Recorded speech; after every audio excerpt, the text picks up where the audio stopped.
Hello guys, welcome back on crypto Zaid. तो आज के इस वीडियो में हम बात करने वाले हैं आर्बिट्रम के बारे में। हम देखेंगे कि ये ऐसी कौन सी प्रॉब्लम सॉल्व करता है और ये कौन सी टेक्नोलॉजी ऐसी यूज़ करता है जो कि इसको एक यूनिक सॉल्यूशन प्रोवाइडर बनाती है। और साथ ही साथ जानेंगे कि इसका प्राइस प्रेडिक्शन क्या हो सकता है और इसका फ्यूचर कैसा हो सकता है। तो चलिए शुरू करते हैं हम बिना किसी देरी के और स्टार्ट करते हैं हम अपनी वीडियो आर्बिट्रम के ऊपर कि क्या है आर्बिट्रम। अगर हम आर्बिट्रम का वाइट पेपर देखें तो आर्बिट्रम जो है वो एक sweet of Ethereum scaling solution है। अब ये क्या है कि ये काफ़ी सारी चीज़ें प्रोवाइड करता है जो कि इथीरियम की काफ़ी सारी प्रॉब्लम को सॉल्व करती हैं। अगर हम देखें तो आर्बिट्रम का जो स्वीट है उसके अंदर काफ़ी सारी चीज़ें इंक्लूडेड हैं, जैसे कि प्रोटोकॉल्स हो गया, चेन्स हो गई, सर्विसेज हो गई और या फिर एसडीकेज हो गए, जो कि आर्बिट्रम को एक पावरफुल इकोसिस्टम बनाते हैं। अगर हम बात करें आर्बिट्रम रोल अप जो है वो एक तरह का प्रोटोकॉल है जो कि स्केलिंग इथीरियम स्मार्ट कॉन्ट्रैक्ट्स में मदद करता है। आर्बिट्रम एनी ट्रस्ट है, a protocol for scaling Ethereum smart contracts even further with a mild trust assumption. ये सारी चीज़ें मैं आपको बताऊंगा, काफ़ी ज़्यादा एक्सप्लेन अच्छे से मैं आपको करूंगा विद एग्जाम्पल, तो आपको ये सारी चीज़ें समझ में आ जाएंगी। सो गाइस, अगर हम बात करें आर्बिट्रम रोल अप की, सो ये एक बहुत इंपॉर्टेंट फीचर है जो आर्बिट्रम यूज़ करता है अपने प्रोजेक्ट के अंदर, अपने ब्लॉकचेन के अंदर।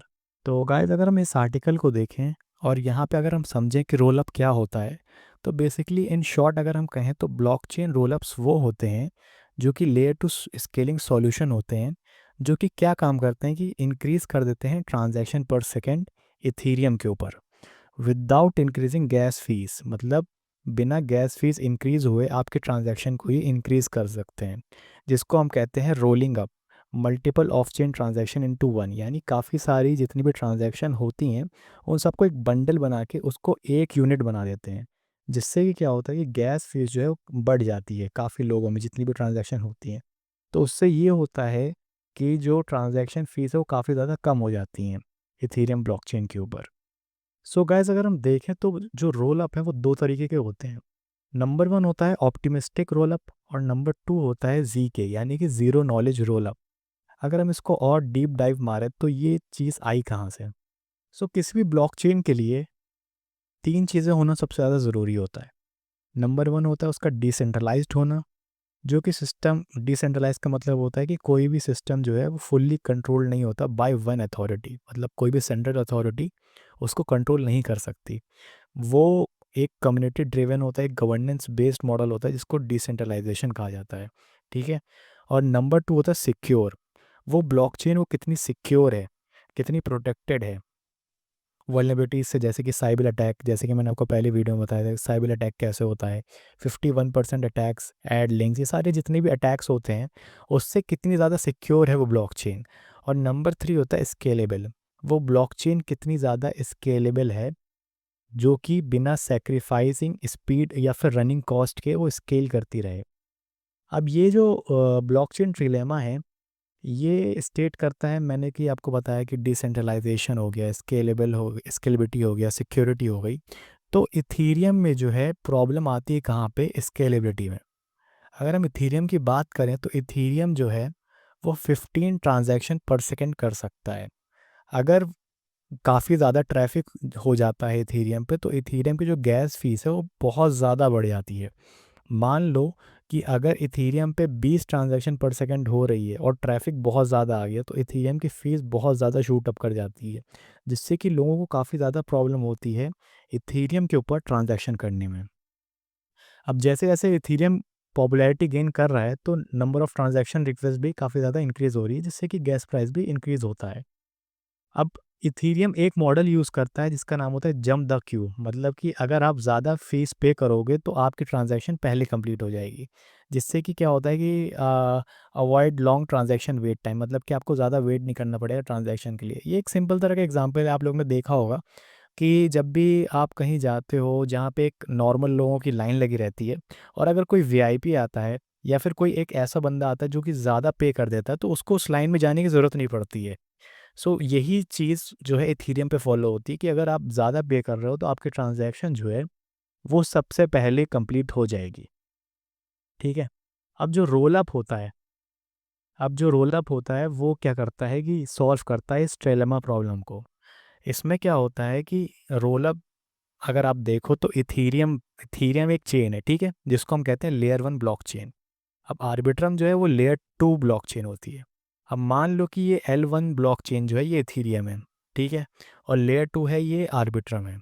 तो इथीरियम के ऊपर ये आर्बिट्रम चेन बनी हुई है, ठीक है। अब ये जो ब्लू वाली जो मैं आपको ये L1 ब्लॉक चेन जो लिखा हुआ है, ये इथीरियम चेन पे ये सारी ट्रांजैक्शंस हो रही हैं।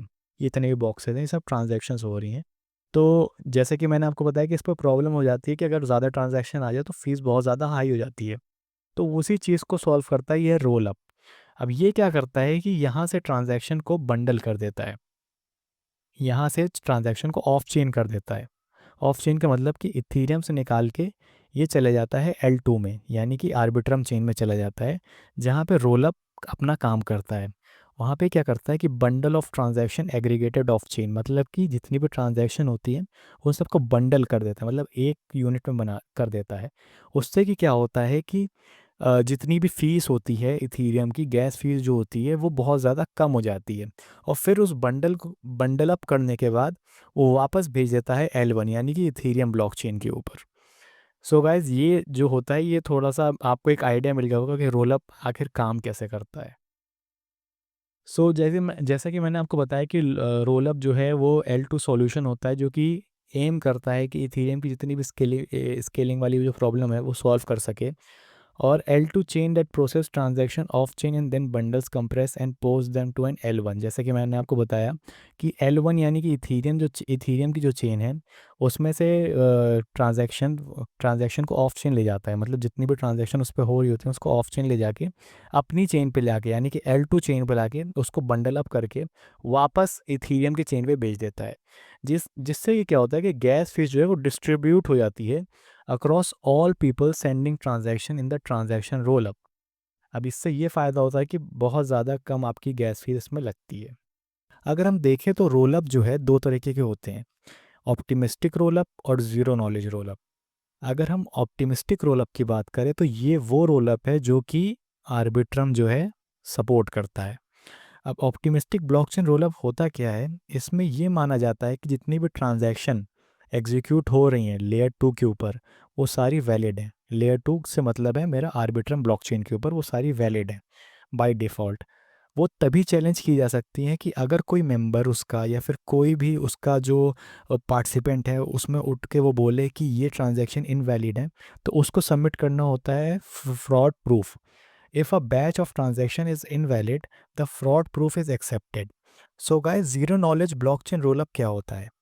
सो ज़ीरो नॉलेज ब्लॉकचेन रोलअप ये है कि वो इथीरियम की जितनी भी ट्रांजैक्शन होती हैं वो लेयर 2 पर ट्रांजैक्शन को इथीरियम के बाहर प्रोसेस करता है और इथीरियम पर सिर्फ एक क्रिप्टोग्राफिक प्रूफ भेजता है जो ये प्रूफ कर सके कि सारी ट्रांजैक्शंस वैलिड हैं बिना एक्चुअल ट्रांजैक्शन का डेटा रिवील किए।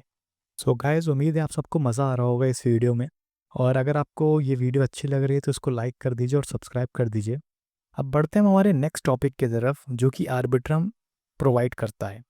आर्बिट्रम की एक एनी ट्रस्ट चेन है।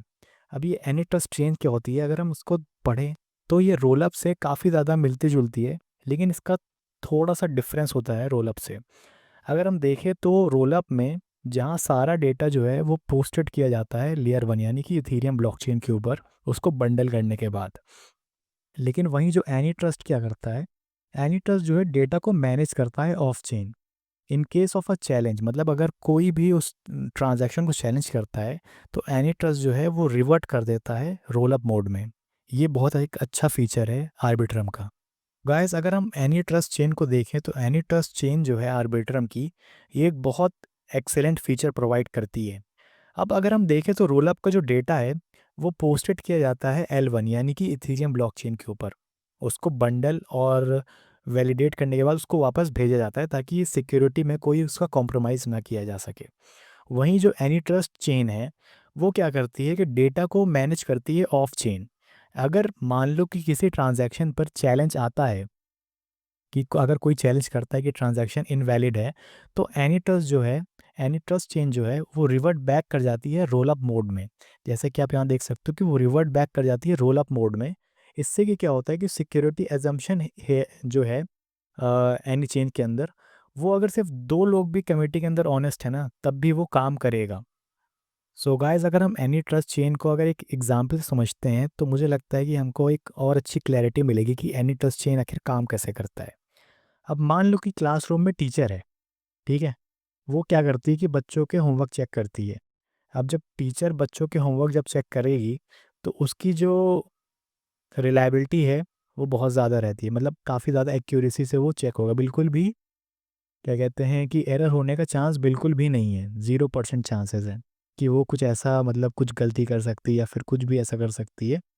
लेकिन अब क्या होता है कि टीचर ने खुद चेक करने के बजाय 4 से 5 स्टूडेंट्स जो हैं उसके क्लास के, उसको वो अपॉइंट करती है, एक मिनी ग्रुप बना लेती है, ठीक है? और उस ग्रुप से कहती है कि अब तुम मेरी जगह बच्चों के होमवर्क्स चेक करना, ठीक है? अगर कोई दिक्कत आती है तभी मेरे पास आना, वरना बाकी जितने भी प्रोसेस हैं होमवर्क चेक करने का, वो तुम लोग खुद ही देखना, ठीक है? तो अब ये जो ग्रुप है 5 स्टूडेंट्स का, इसको इनको अथॉरिटी मिल जाती है टीचर्स की तरफ से होमवर्क चेक करने की। तो ये जो ग्रुप है ये चेक करता है होमवर्क्स सारे बच्चों के। अब मान लो कि जब ये होमवर्क चेक करते हैं तो सारे मतलब जितना भी प्रोसेस होता है वो बहुत ज़्यादा फास्ट हो जाता है, और टीचर के ऊपर ज़्यादा बर्डन नहीं आता बच्चों का कि होमवर्क वो सारा ही चेक करे खुद से। तो ये जो ग्रुप है वो चेक करता है ऑन टीचर बिहाफ, ठीक है। लेकिन अब मान लो कि अगर कोई एरर अगर हो जाता है, मान लो कि कोई इनमें से मान लो 3 जो स्टूडेंट्स हैं इस ग्रुप के, वो कहीं कुछ गलती कर देते हैं और वो इनसे सॉल्व नहीं हो पाती वो गलती, तो ये फिर फॉरवर्ड करते हैं टीचर को, ठीक है। फिर यहाँ पे टीचर स्टेप इन करती है और टीचर जो है फिर वो होमवर्क देखती है और फिर वो एक एक्यूरेट डेटा देती है। अब यही सेम चीज़ जो है एनी चेन करता है। अगर हम इस एग्जाम्पल को देखें तो टीचर जो है वो होमवर्क देती है अपने सारे स्टूडेंट्स को, पर वो बर्डन कम करने के लिए कुछ 4-5 स्टूडेंट्स जो हैं सेलेक्ट करती है और उनसे जो है कहती है कि तुम मेरे बिहाफ पे सबका होमवर्क कलेक्ट करो, अगर कहीं पे कुछ दिक्कत आती है तब आना मेरे पास, तो मैं उसको फिर देखूंगी। मतलब अगर इनसे सॉल्व नहीं हो पाता तब वो जाते हैं टीचर के पास। इससे ही क्या होता है, टीचर को जो वर्क है वो काफ़ी ज़्यादा एफिशिएंट बन जाता है। सो गाइस, अगर हम इसी एग्जाम्पल को देखें तो टीचर जो है यहाँ पे मान लो कि इथीरियम है, ठीक है। यहाँ पे आपका टीचर जो है वो इथीरियम है, ये हो गया इथीरियम। इसने सेलेक्ट किए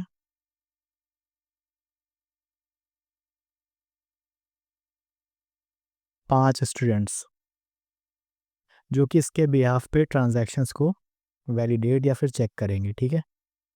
अब इसको हम क्या कहते हैं, ये जो स्टूडेंट्स हैं इनको हम क्या कहते हैं, डैक। इनको हम कहते हैं डैक। डैक मतलब डेटा अवेलेबिलिटी कमेटी।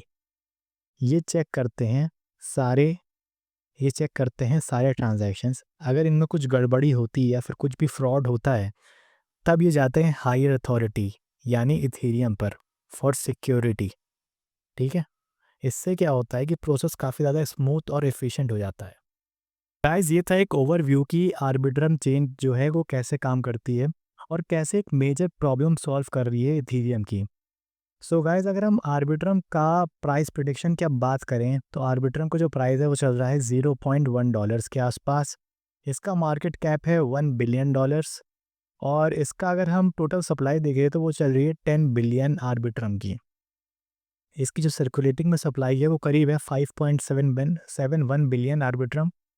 और अगर मैं बात करूं मेरे प्राइस प्रिडिक्शन की तो मुझे लगता है कि आर्बिट्रम जो है, अगर बुल रैली आती है तो आर्बिट्रम जो है वो जा सकता है $2.5। ये मेरा प्राइस प्रिडिक्शन है।